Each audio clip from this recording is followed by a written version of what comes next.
¿Qué tal, amigos? Sean todos bienvenidos a un espacio más de su programa Procesos de Vida. Y hoy tenemos un invitado muy especial. Es una persona que se ha dedicado a trabajar, a defender, a servir nuestro país. Y actualmente se está dedicando a una área muy especial que es la salud mental. Con nosotros tenemos hoy el doctor Antonio Ignacio del Orbe Martínez, quien es médico psiquiatra, además especialista en nutrición. Tienes un doctorado en ciencia política, leyes y bueno, tenemos una persona aquí muy especial, multifacética. Bienvenido, doctor, a ese espacio Procesos de Vida.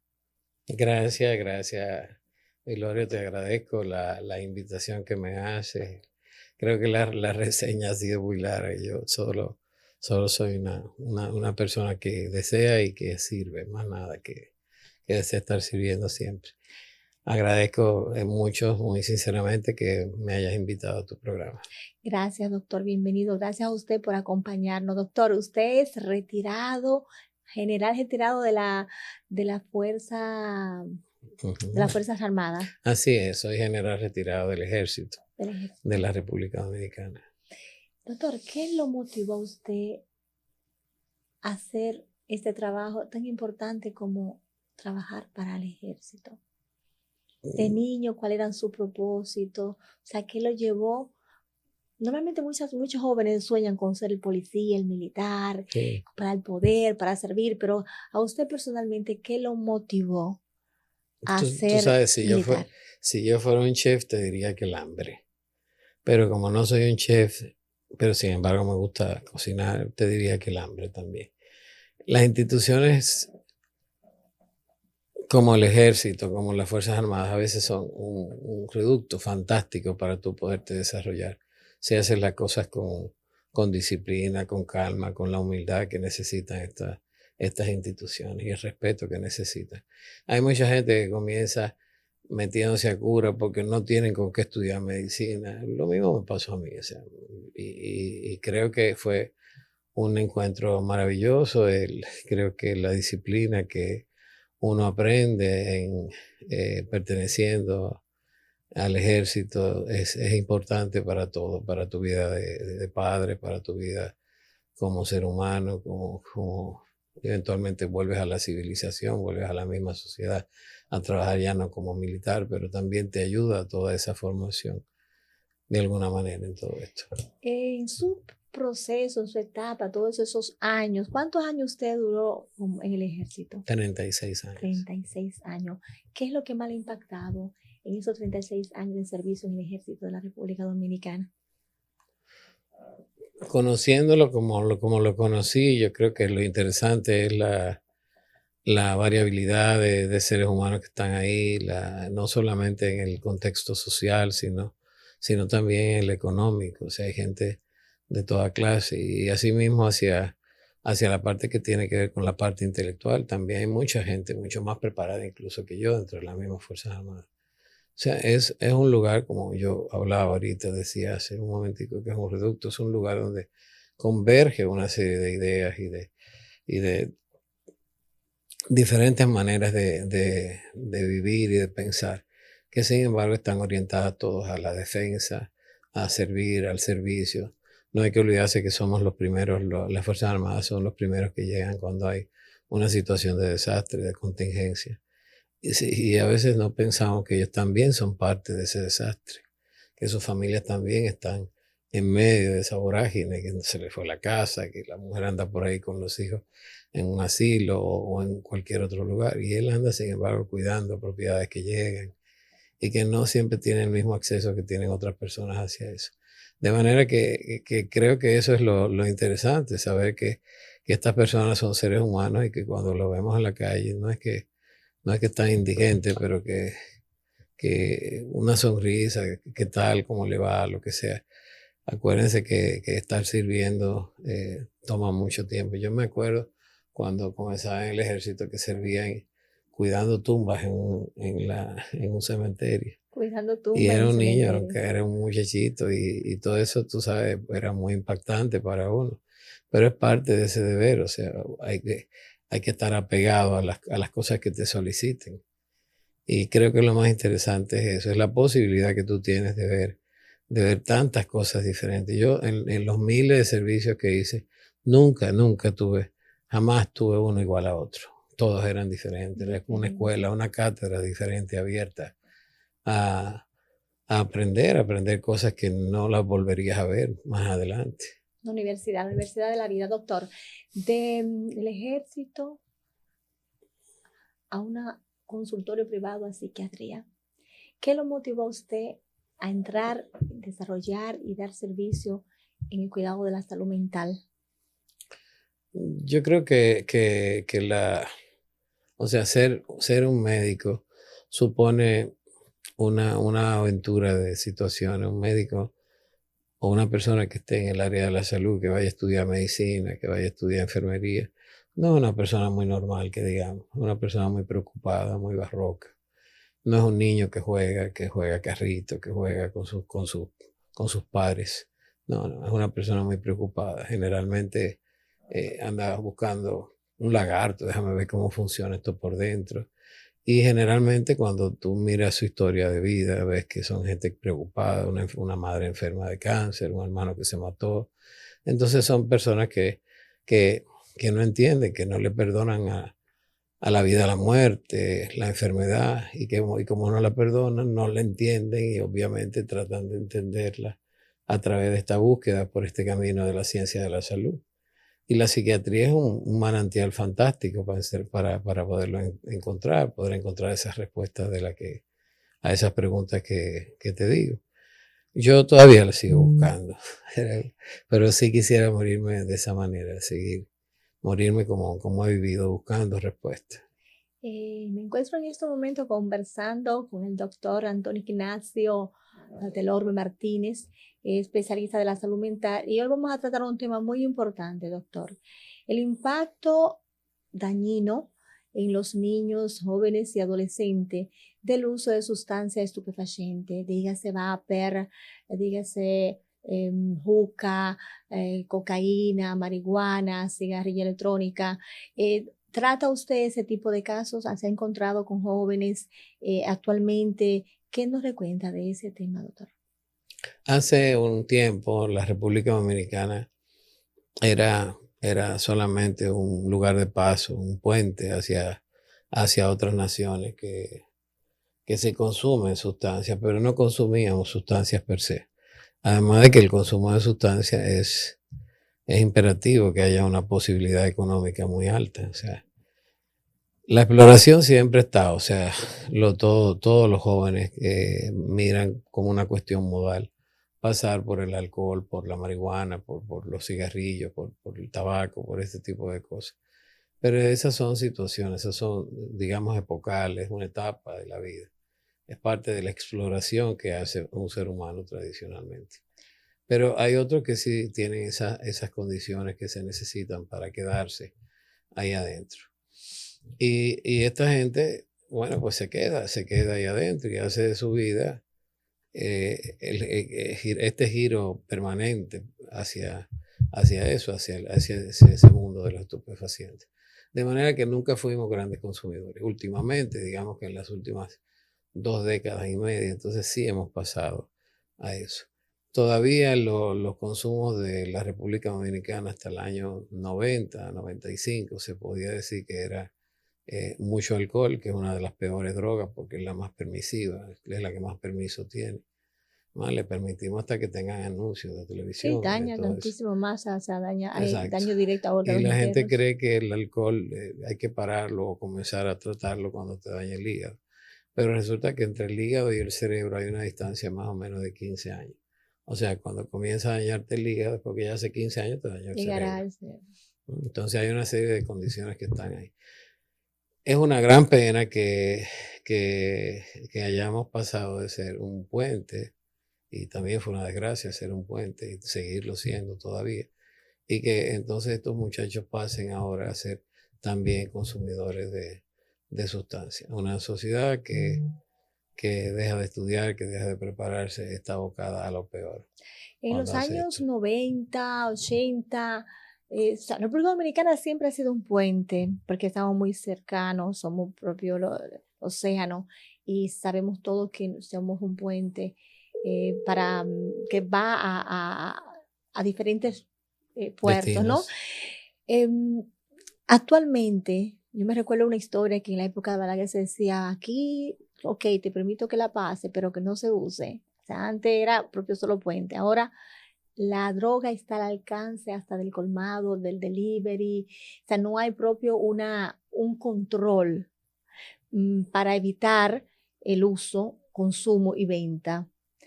En los jóvenes, en los adolescentes, aquí en República Dominicana, ¿cuál es la edad media para ellos probar? Porque en Estados Unidos y en Europa, que son países más avanzados, hay una edad que todos los prueban. ¿Eh? Ujú. A lo que hablaba de lo epocal, eso depende de las características socioeconómicas de cada sociedad.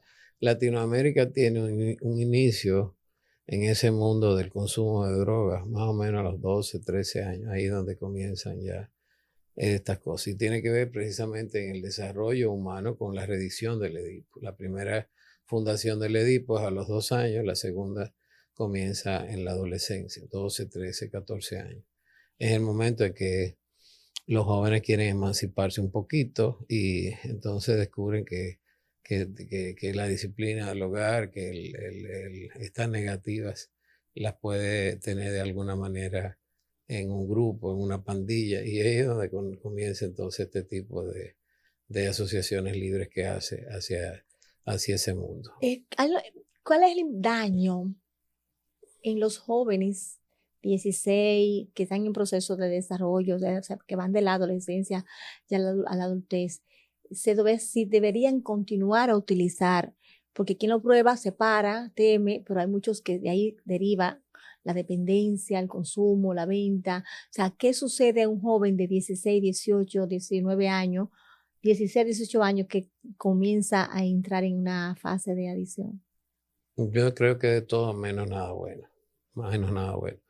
La, el, el denominador común que podemos ver es para el criterio de ser un gran consumidor de drogas, es tener dinero. Si tú no tienes dinero para comprarla, al principio te las ofrecen gratis para entrarte en ese mundo del consumo o de la venta para alinearte de alguna manera. Pero después de eso, entonces tú tienes que definir si vas a ser un consumidor. Entonces, en ese mundo tienes que producir, tienes que tener un trabajo. ¿Lo tienen los jóvenes? No, no lo tienen. Entonces, es normal, es importante que tú a un individuo que esté explorando lo metas en una unidad terapéutica donde dure 2 años o 1 año y medio o 3 años y pierda sus pares, los logros de sus pares. O sea, no me voy a graduar porque estoy en una unidad terapéutica donde me estoy haciendo detox y me estoy desacostumbrando al uso de drogas. Cuando no son realmente consumidores. Los grandes consumidores no son los adolescentes, son los ingenieros, somos los médicos, somos los pilotos, o sea, es gente que produce dinero. Entonces hay organizaciones en el mundo, no solamente aquí, sino en otros países latinoamericanos que tienen nuestro mismo perfil, que atacan todas estas cosas desde la adolescencia. Yo no te digo que no hagamos políticas encaminadas a mejorar la situación de vulnerabilidad de los jóvenes, pero realmente si queremos perseguir y reeducar a la gente, tenemos que buscar realmente la gente que puede consumir droga. Y esa gente tiene que ver con recursos. Si usted no tiene dinero, no tiene. Entonces, la pregunta podría ser, ¿cómo puedo ingresar a un ingeniero que es realmente un verdadero consumidor, un consumidor expansivo de drogas? ¿Quién me va a pagar la clínica si lo saco de su trabajo? Es más fácil entonces agarrar a su hijo porque lo agarramos con un porro de marihuana y meterlo 2 o 3 años en una institución, porque ahí sí hay quien lo pague. Que normalmente cuando hay un adolescente dependiente o que está en uso de sustancia estupefaciente, hay un adulto dentro de que lo estimula o puede ser una Normalmente, cuestión o isolada. es en este caso un inductor, o es el mismo padre o la misma familia, un tío, que lo ha metido en este asunto.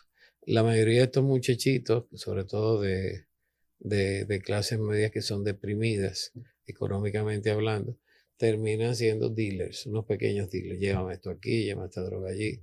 Y ahí está también la otra apertura hacia que la escolaridad cese o se vuelva menguada totalmente para su propio consumo, trabajar en esas líneas. O sea, hay que entender esto desde el punto de vista de lo que es la economía. Si estoy en el mundo de las drogas, tengo que trabajar casi a tiempo completo para poder producir los pases de cocaína o la cantidad de marihuana que necesita mi organismo a la semana, al mes, en esas cosas. Y ahí está también la puerta ancha de la pobreza que tiene que ver en este caso con la prostitución. Muchos de estos muchachos se prostituyen para poder conseguir estas cosas. Entonces, te estoy hablando no solamente de jovencitas, sino también de muchachos adolescentes que también van y pasan a ser parte de ese mundo. Y hay quienes les pagan, y hay gente que paga estos servicios a cualquier precio. Es decir, que el uso de droga está directamente colgado a la clase social, a la condición familiar. Una vez que está dentro, muchos que se convierten en independientes se ven obligados a venderla, a promoverla, para poder mantener el uso y consumo. Exactamente. ¿Cuándo o una familia, cuál es el punto? O sea, ¿cómo una familia se da cuenta cuando usted tiene un dependiente o una persona que hace consumo de sustancias estupefacientes en su casa? Bueno, si tú eres un padre a tiempo completo y observas a tus hijos y ves si están estudiando y estás encima de su escolaridad y de sus horarios, entonces, si este muchacho comienza a torcerse de repente deja de dormir y comienza a tener juntas y a ir a visitar espacios que tú no conoces, con gente que tú no conoces, eso puede ser un primer indicio de que estas cosas se están saliendo de control.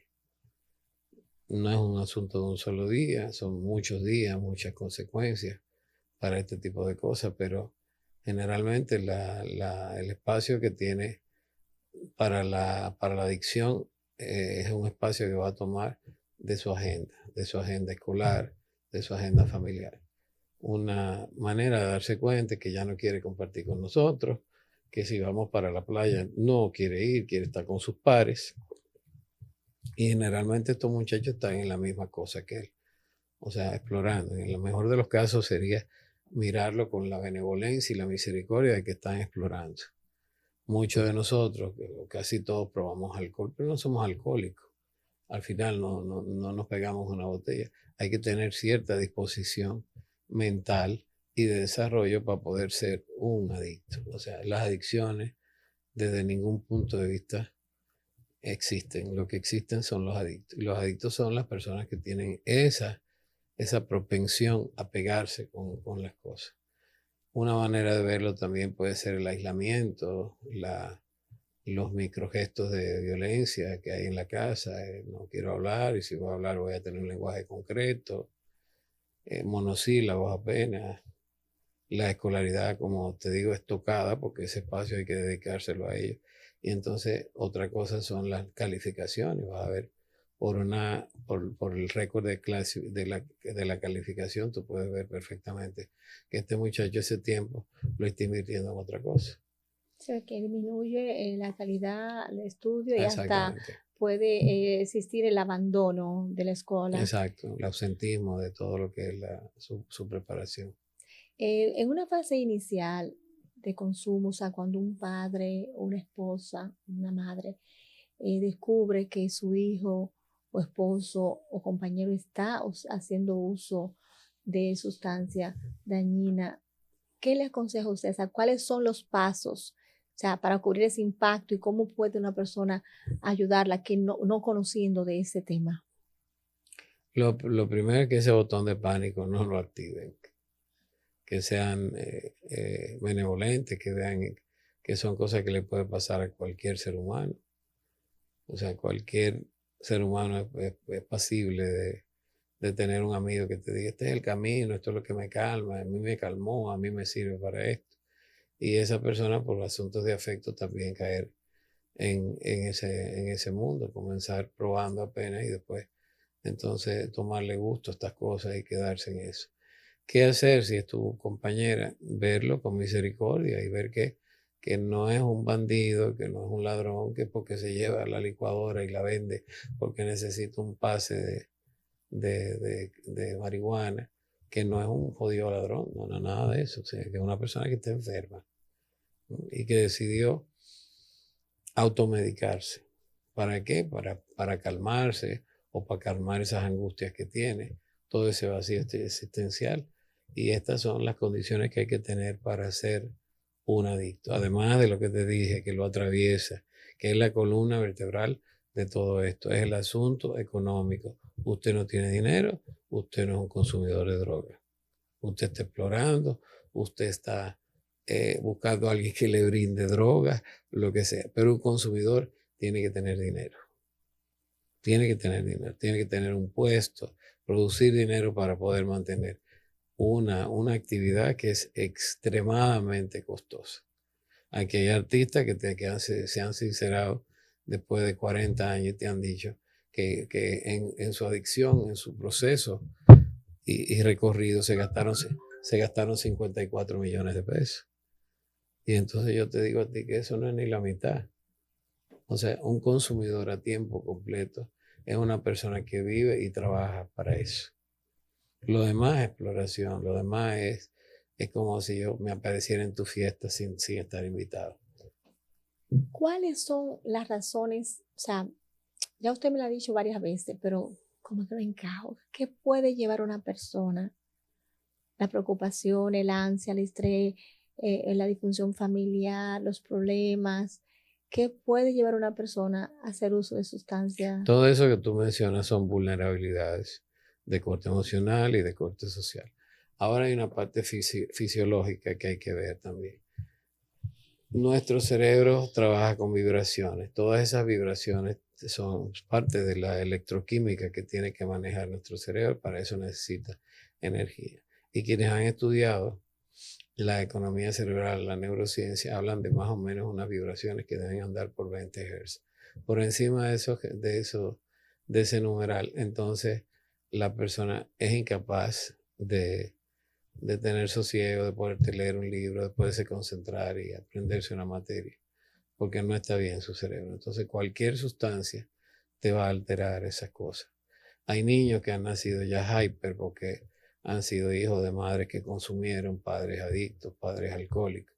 Entonces ese niño no nace con 20 Hz, que es el equivalente numeral que te digo de las vibraciones que se necesitan desde el punto de vista de la neurociencia. Es decir, un padre alcoholizado Podría producir producir un potencial adicto. hasta DNA, o sea, sin que su hijo haya visto, crecido, sin ver al padre tomar, o sea, simplemente nació y el DNA puede traer esa tracha, esa tendencia. Se habla de que hay un 6 a un 7% aproximadamente lo que tiene que ver con la genética. Y de hecho, ahora mismo la psiquiatría como ciencia ha dado un giro, digamos que un salto cuántico.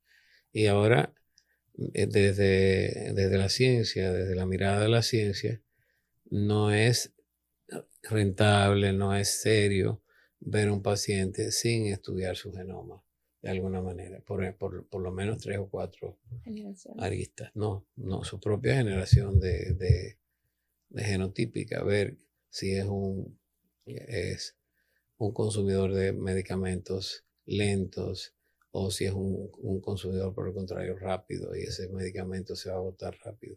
Entonces, para poder medicar a una persona, tú tienes que ver cómo anda el genoma de esta persona.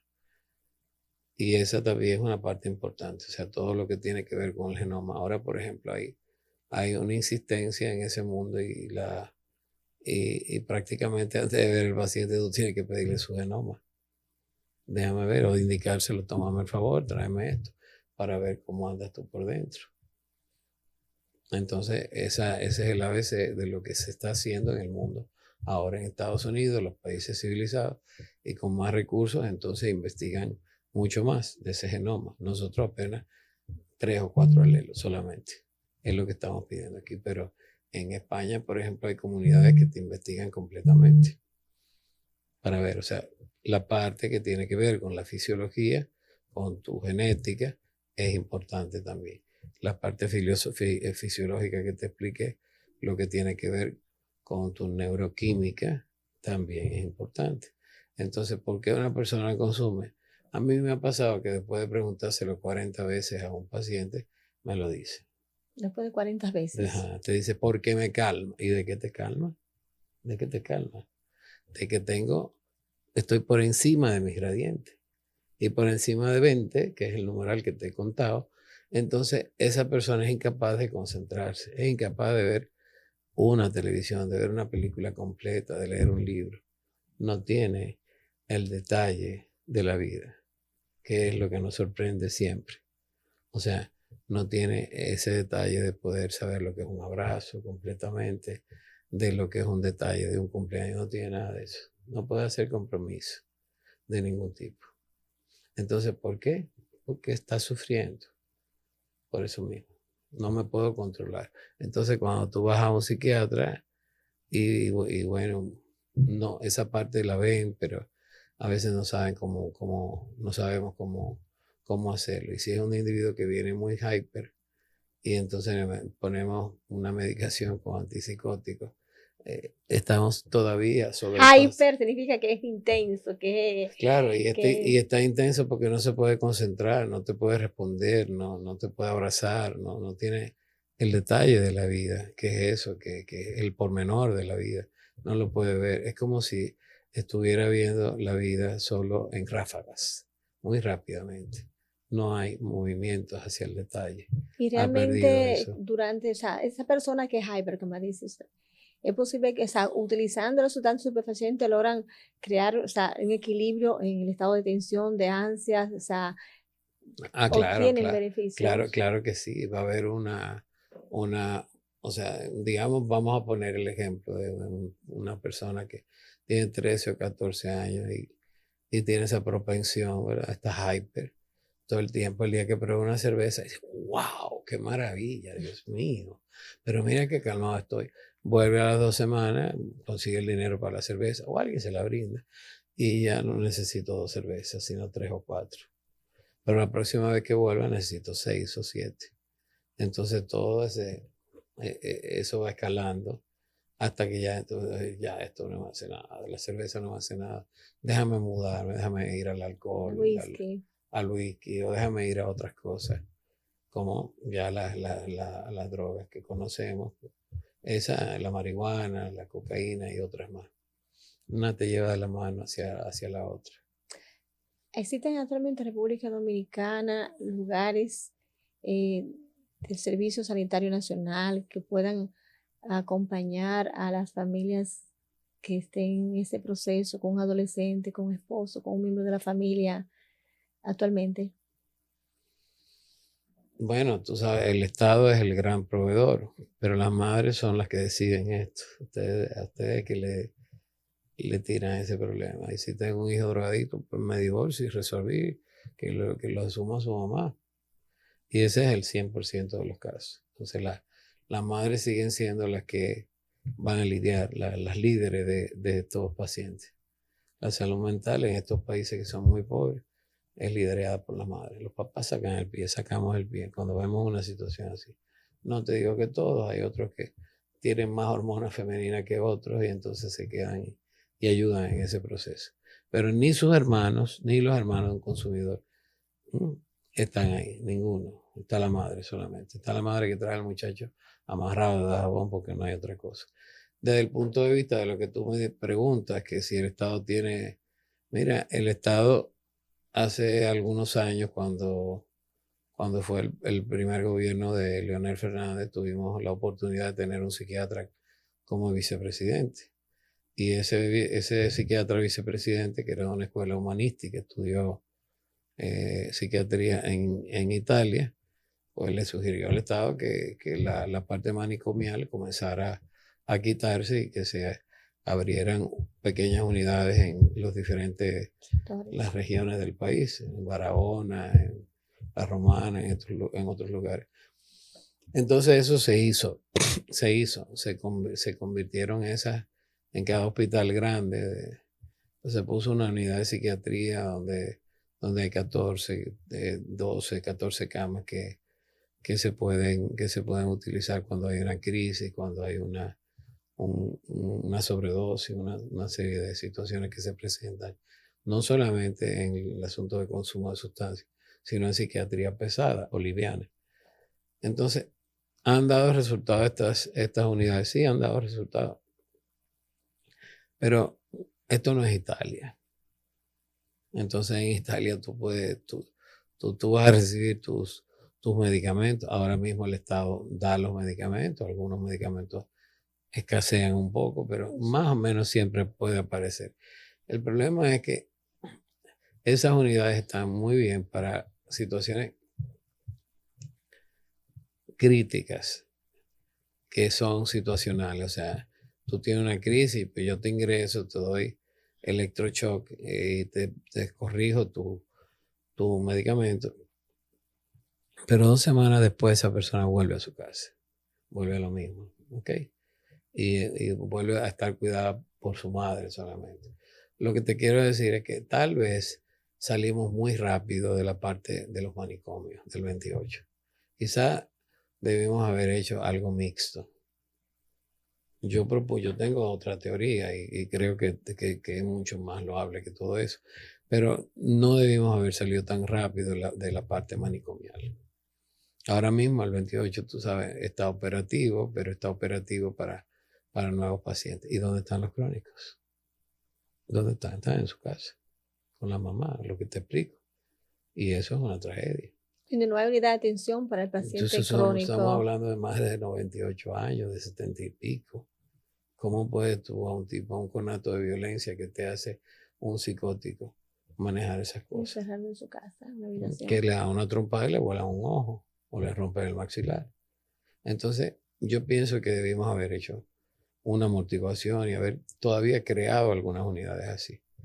Y de cara al futuro, yo entiendo que deberíamos de adoptar algunas cosas de otros países que nos llevan civilizaciones enteras por delante. Por ejemplo, Cuba no tiene, ni pensándolo ligeramente, los recursos que tiene República Dominicana para manejar, por ejemplo, los casos de salud mental. Pero tienen unidades, tienen aldeas creadas en cada municipio, en cada sitio. Entonces esas aldeas, el enfermo mental es productivo, o sea, siembra de alguna manera, cosecha algunas cosas, participa en cría de cerdos, y entonces son útiles, están ahí adentro, están confinados. De hecho, este futbolista argentino, Maradona, estuvo en una aldea de esas. Sí. Y salió perfectamente. Y después de eso, estamos hablando de casi 6 años sobrio. O sea, bastante tiempo.